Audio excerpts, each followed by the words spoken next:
We are going. All right. Okay, so I'm Martin Auslander, one of the owners of Rivka Martin Jewelry, and we design and custom make jewelry of seed beads, of glass, of a number of different products, and we are proud to present them to you.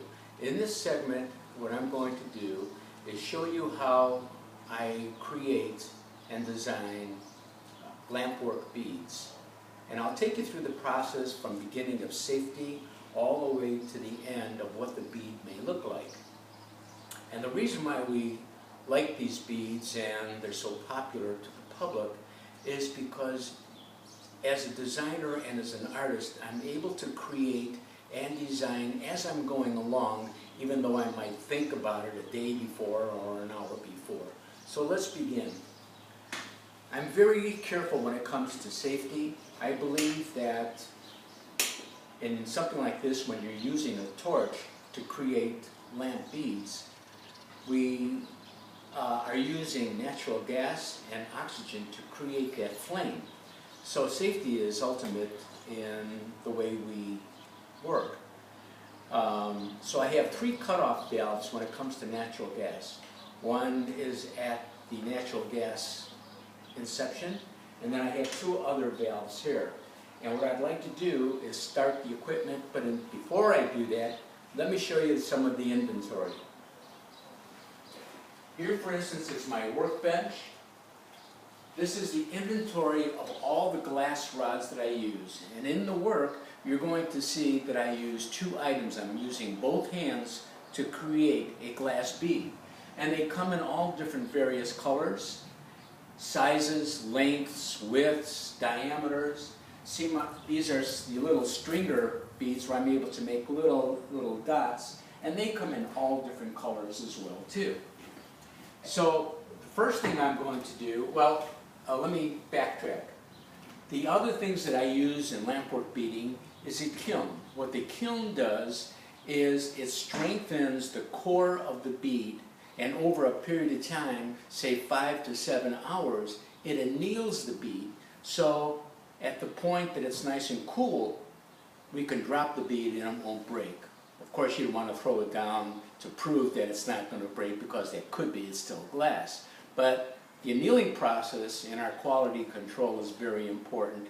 When we sell and deliver a glass bead product to our customers, we want to make sure of its strength. So that is the kiln. The other product that we use in this is the oxygenator. As I mentioned, there's two things in order to create a flame. One is natural gas, and the other one is an oxygenator. So let me begin this way. This is the torch. This is where I'm going to create a flame. These are the glass rods. And this is called a mandrel. A mandrel basically has a product on it called sludge.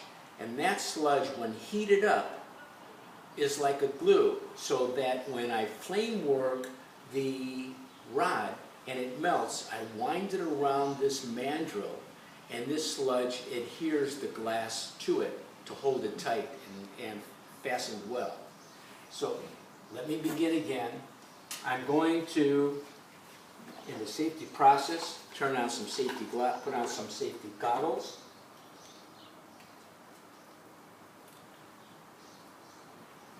This is my workbench. In the back of the workbench is a vent, because there is a flame and carbon monoxide is coming out.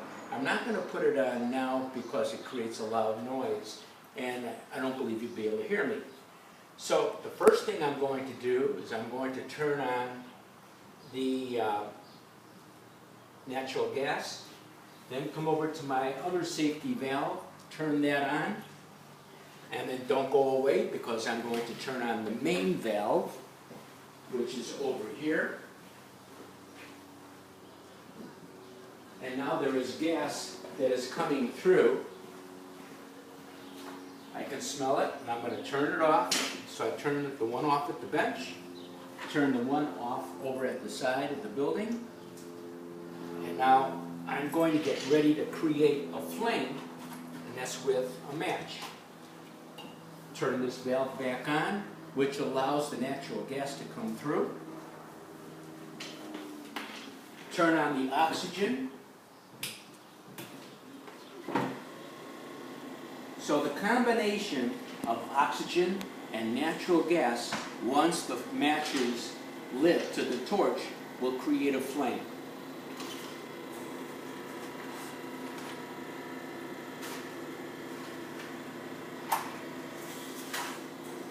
I'm now going to turn on the gas portion of it. Creates the flame.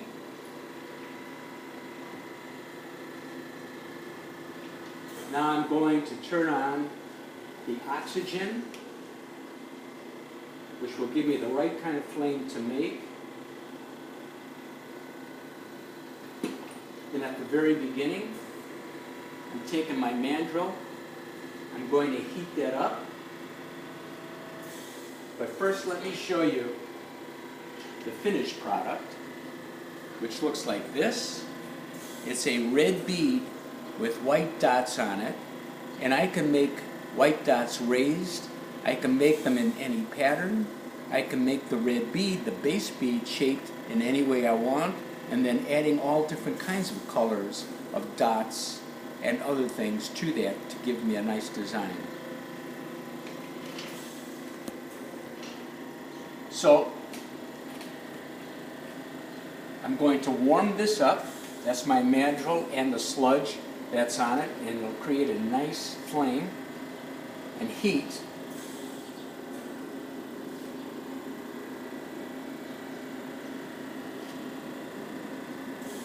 And you may be able to see that it's getting it nice and hot.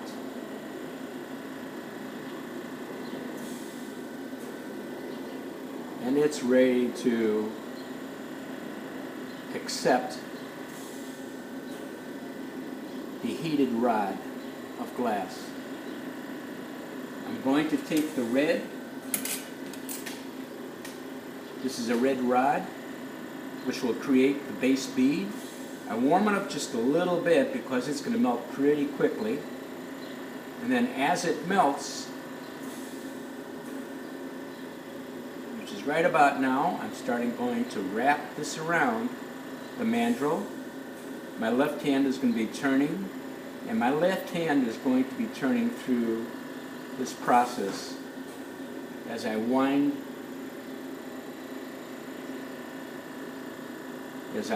this glass rod. You can see it melting, and it's creating a circle, and it's creating a round, sort of a bead, but not quite what we want at this point. I'm going to go round and round for a little while. I put the red mandrel down.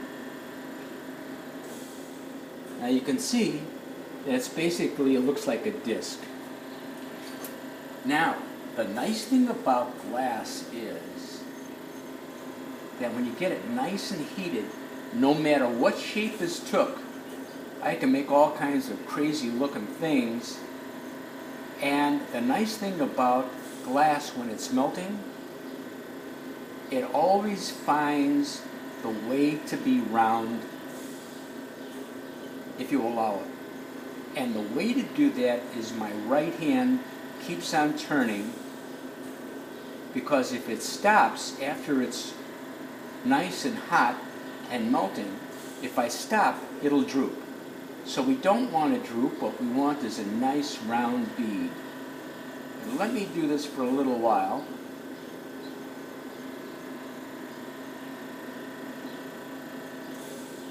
So I'm going to stop the process for now. You can see it's starting to get a little round. And when it's done, it looks like this.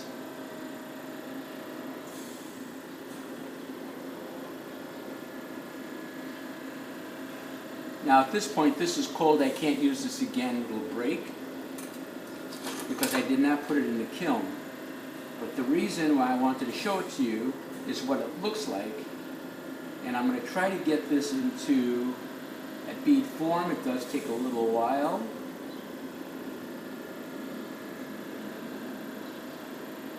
I slow it down because I really want it to get hot. And you can see it's starting to really melt, and it's going to widen. It goes away from that disc form.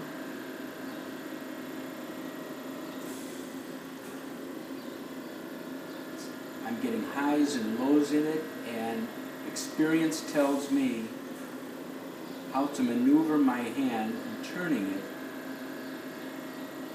so that I get it nice and round. So now I'm taking it out of the fire, and I'm getting a small round bead, but for our purposes, otherwise it would take too long, this film would be too long. You'll get the idea. So you'll see, basically, if I kept on putting glass on it, I can continue to put more and more glass on it, and that'll tell me at some point how large I want to make that bead. But what I really want to do is show you how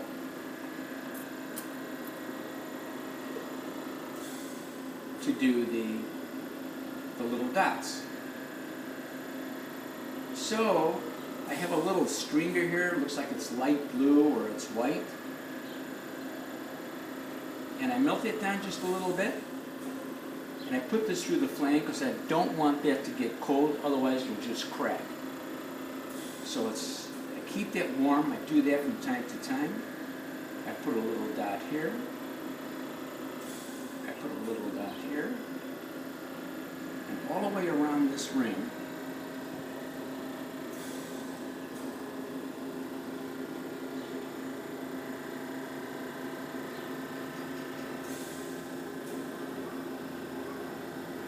And I'm going to melt these down just a little bit by going around in the flame. Because if I don't do that and I add other dots to it, they will eventually crack and fall off. What I'm doing now is I'm letting this adhere to the base bead so that that event doesn't happen. And I'm going to add more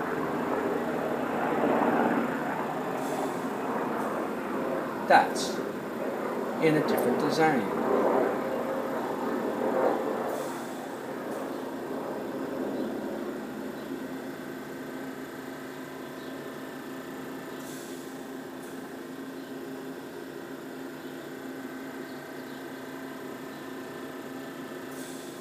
And again, what I'm going to do is just melt this down. And to save time, I'm not really going to finish the design, but I think you're getting the idea. But let's do this. Now, you'll see, after melting it down, each dot forms like a round type of a bead on top of it. So in some sense, this is a nice design, but I can go a step further. I can either leave this raised, these little dots, and by the way, this color is still, the black underneath it is very dark, but it turns bright red after it cools off, just like these finished beads do. Or what I could do, rather than keep them raised, I can melt them. My hand goes round and round, and I go very slowly because I want these to melt evenly.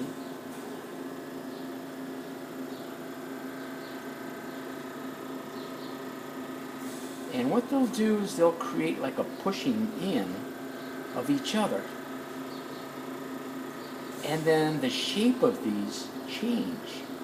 They become triangles, which is really a beautiful, beautiful design. And as it's in the flame, you can see that the dots are starting to change. It'll cool off now. By the way, this device here is called a marver. What the marver does is I might take beads and make squares out of them as this is very hot. I can do this, push it down, and it'll create squares out of it, or it has a little hole here to keep my right hand steady. So I've melted these white dots down. Now what I could do additionally if I wanted to, is come back to my red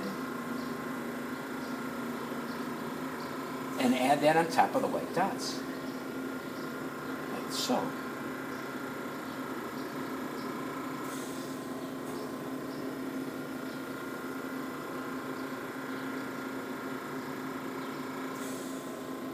And in something like this, you got to go pretty fast, because what I don't want them to do is get cool and break off.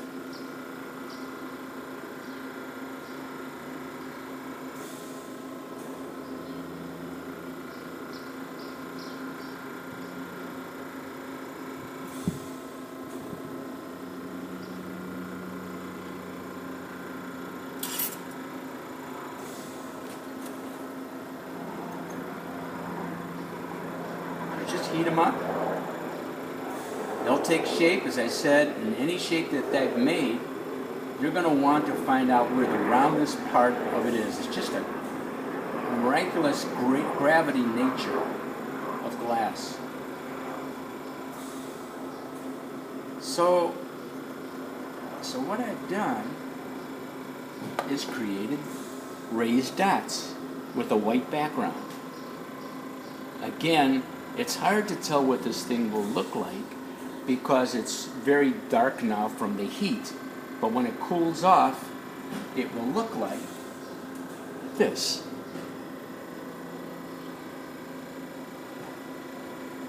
Maybe a little differently, but it'll look like this. This is a larger bead.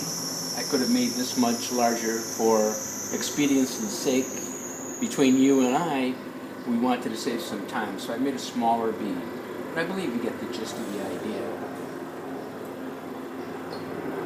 So, now at this point, what I do is I put this into the kiln, like so, and that kiln is set at 950-degree temperature. And it runs for about 5 hours. So it goes up to a certain temperature, and then it starts cooling down, and that goes through the hardening process. After I'm through, 5 hours has gone by, the machine shuts off. I take this out like this, and then basically all I have to do is twist the bead with my fingers, and it comes right off the mandrel.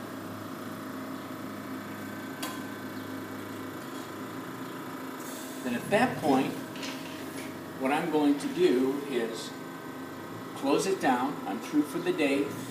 I shut off the oxygen, turn the oxygenator off. I go to the main valve to shut off the flame.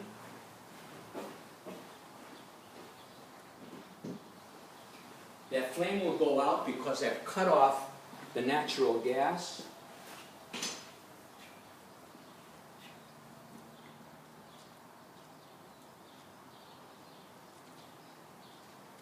And once this flame is extinguished, I then can shut off from the bench the natural gas here. And the same thing from the secondary bench. Voila, complete. I hope you enjoyed the process. Thank you very much for watching.